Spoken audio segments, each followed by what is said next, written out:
but it's time to eat something delicious. The folks at ATCO Blue Flame Kitchen are at it again, releasing the latest edition of their Everyday Delicious cookbook. And like the name says, it contains over 90 family-friendly everyday recipes from breakfast to sweet treats. It is a limited edition, so you want to get it while it's hot. Joining us this morning with a taste of what's inside, ATCO Blue Flame Kitchen chef instructor Jessica Willott, and lovely to see you again. So let's talk about the cookbook. That's a lot of recipes available. What's in there? Yeah, so we're very proud of that cookbook, the Everyday Delicious. So we put out 2 cookbooks a year at the ATCO Blue Flame Kitchen. So all of us chefs, we create all the recipes, and we actually send the recipes to Edmonton, and they test them, make sure they're good for the home cook and not too chefy. Yes, right. Yeah. Okay, so it's easier for people to make. And how do you get to be somebody who tests these recipes? Can I sign up? It's the best job ever. No Seriously, kidding. I teach kids cooking classes and test recipes every day. It's pretty sweet. And something great, if you head to the ATCO Blue Flame Kitchen website, there are also how-to videos. I'm going to bring one of them up right now. So tell us a little bit about that, what some of the stuff people can find online. So there's all kinds of easy how-to videos on there. Something as simple as like taking the core or the pit out of an avocado. There's actually a spaghetti squash video on there as well. Pretty much any kind of kitchen thing that you're struggling with, just type it in, and it should pull up a little YouTube video for it. Okay, well, the spaghetti squash brings us to what we're preparing this morning. Yeah, so we're making a roasted spaghetti squash with a kale pesto. So do you cook with spaghetti squash at all? Actually, yeah, I do, and I sort of forget about it from time to time, but I don't eat wheat, so it's much easier for me to make, some sort of pasta dish with spaghetti squash. Yes, so my chef says that lettuce is nature's taco, so I would like to call spaghetti squash nature's pasta. Oh, perfect. So this is a spaghetti squash that I've already roasted. So really simple, just take a nice sharp knife, cut it in half, and pop it in the oven on a parchment-lined bake sheet. Just drizzle it with a little bit of canola oil, salt, pepper, bake it for about 45 minutes.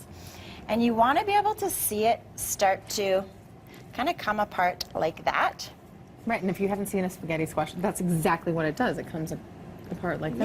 Yeah, so I grew up eating spaghetti squash. I grew up on a farm, and my mom used to fill it with butter and brown sugar, so super delicious, good way to get kids to eat it, but maybe not always the healthiest way to do it.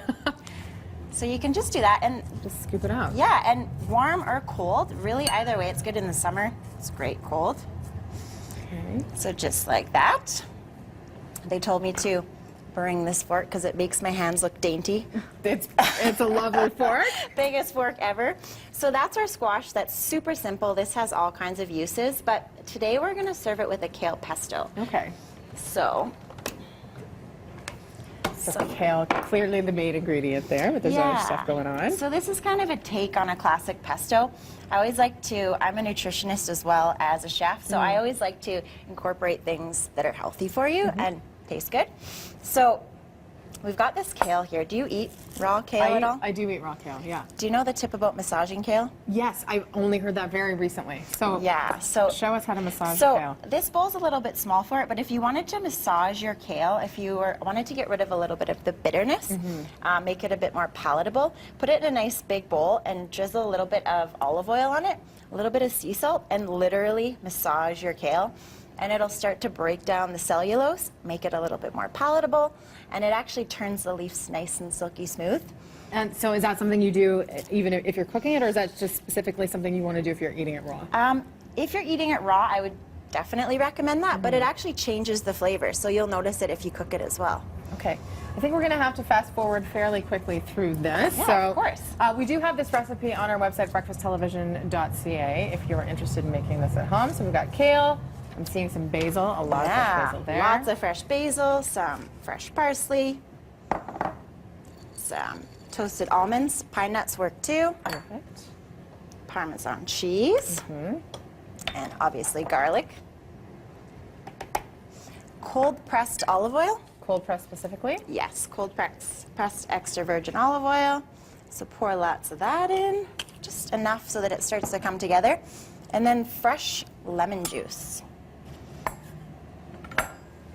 Squeeze away. Oh, I see what you're doing. Catching the seeds. Yeah, simple little tip. So just like that. And then I'll save the whizzing and whirring of the machine. But the final result, you get a nice And a beautiful. beautiful pesto, and you can see the finished result here. And I see that's salt. Is that brewer's yeast? Yeah, I brought this as an alternative to Parmesan cheese. If someone can't eat Parmesan cheese or dairy-free, it's actually nutritional yeast. Nutritional yeast. So completely vegan. So Perfect. a good substitute for cheese. It is available now, and you can head to the website, breakfasttelevision.ca. We'll have all the links and information you need. Thank you so much for joining us this Thanks for having morning. me. We're gonna